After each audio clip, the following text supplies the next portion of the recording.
Welcome back to the Fantasy Price Check. Today we're going to be talking about Joe Mixon. If this is your first time here, let me tell you what we do. We take a look at player ADPs and we grade them based upon whether a player is overpriced, underpriced, or fairly priced. Be sure to hit that subscribe button if you want to hashtag win the draft. Let's get into Joe Mixon. I'm going to start off and say that I absolutely love Joe Mixon. I think he's going to have a monster year, and I'm going to share some stats with you which show why I think he's such an elite back and why I think he could be drafted as high as the 5th overall pick in 2020 fantasy football drafts. Let's get started with Joe Mixon's ADP. Joe Mixon is currently being drafted with the 9th overall pick as the RB7 off the board. He's currently being drafted after Alvin Kamara and Derrick Henry and ahead of Josh Jacobs and Nick Chubb. Last year, Joe Mixon was drafted as the RB11 and finished as the RB13. Here are his 2019 stats. He had 278 carries for 1,137 rushing yards, 8 total touchdowns, 5 rushing and 3 receiving, 35 receptions, and 287 receiving yards. That is over 1,400 total scrimmage yards. And Mixon's 2019 season was a tale of two halves. If you drafted Mixon last year, you were extremely disappointed during the first half of the year, and then he redeemed himself. Through the first 8 weeks of the season, he had 0 rushing touchdowns and failed to gain more than 100 yards in a game. His rushing yardage over the first 8 weeks was dismal. Just go back and look at his game logs. Check out some of these games. 10 yards, 17 yards, 60 yards, 62 yards, 93 yards, 2 yards, 66 yards. However, I believe that the reason for those poor rushing numbers is because Joe Mixon suffered a sprained ankle in week 1 of the season. While the injury didn't cause him to miss any time, I think it's safe to assume that he was playing banged up over the next several weeks. The bye week then hit in week 9 and Joe Mixon came back as a completely different player. Look at these splits from week 1 to week 9 compared to weeks 10 to week 17. Mixon's PFF grade went from 60.4 in the first half, which ranked 27th, to 81.6 in the second half, which ranked first. He went from 22nd in avoided tackles to first in avoided tackles. His elusiveness rating went from 25th to 5th, and his yards after contact per attempt went from 26th to 5th. In 4 of his final 8 games, he rushed for over 100 yards and had 5 touchdowns during that time. From weeks 1 to 9, Joe Mixon was the RB32, and then from weeks 10 to 17, Joe Mixon was the RB4 in total points and the RB6 in points per game. His points per game from weeks 10 to 17 was nearly identical to Saquon Barkley. Saquon Barkley was at 17.6 points per game in half-point PPR compared to Joe Mixon's 17.2 points per game. And check out the 16-game pace based upon Joe Mixon's final 8 games of the season.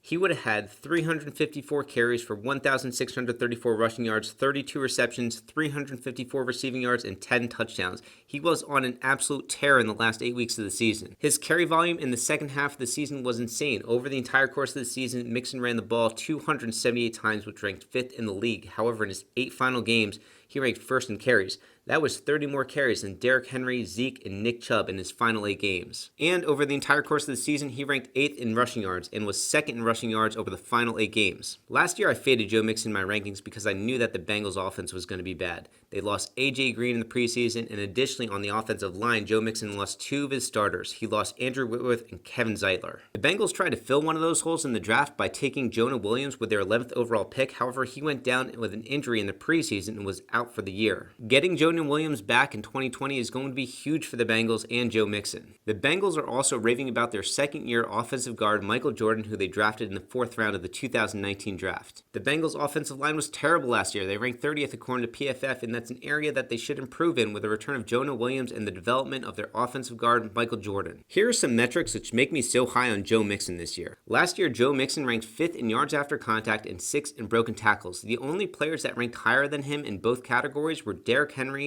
Zeke, Nick Chubb, and Chris Carson. I also wanted to point out that when Joe Mixon went on a tear in weeks 10 to 17, he ranked 1st in both categories. His 52 forced missed tackles ranked 5th in the league. He was 4th in evaded tackle percentage at 32.9, which was behind Mark Ingram, Adrian Peterson, and Devin Singletary. Mixon also ranked 3rd in yards created per touch, which was behind Raheem Mostert and Saquon Barkley and ahead of Derrick Henry and Josh Jacobs. Shout out to Blake Hampton for these numbers. And pay close attention to the offensive line efficiency. Most running backs ranked in this area had the benefit of a highly efficient offensive line. For example, Raheem Mostert, Derrick Henry, and Devin Singletary had an offensive line that was 75% efficient. Joe Mixon was doing this with an offensive line whose efficiency was 41.6%.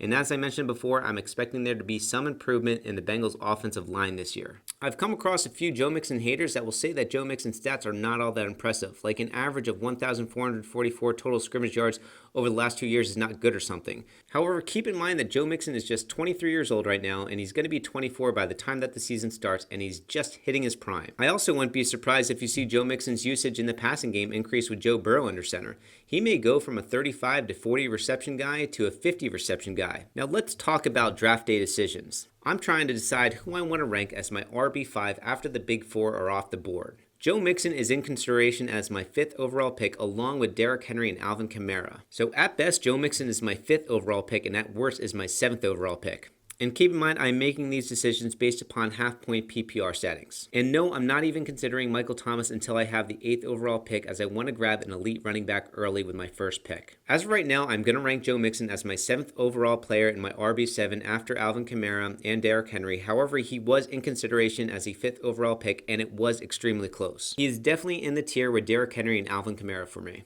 And if you want to tell me that you like Joe Mixon more than Derrick Henry and Alvin Kamara, I have no problem with it. The tiebreaker for me was touchdown upside. You want to draft running backs on good teams, and Alvin Kamara and Derrick Henry have more touchdown upside. We know that the Saints and the Titans will have very good offenses this year. The Bengals will be better this year, but I don't know if Joe Burrow will come into the league and immediately be a stud. It may take him some time. So for those reasons, I got to put Joe Mixon after Alvin Kamara and after Derrick Henry as my 7th running back off the board. At the 9th overall pick, Joe Mixon is underpriced. He has top 5 upside, and at worst, he is the 7th overall pick off my board. Draft Joe Mixon with confidence. He's going to be an absolute monster this year. Guys, if you like what we're doing on the channel here, I want you to smash that like button and click subscribe. We're going to be coming out with these price checks all season long leading up to drafts. And if you want to check out other price checks that we've done for other running backs, I want you to click that playlist in the corner of your screen. And I'll see you on the next one.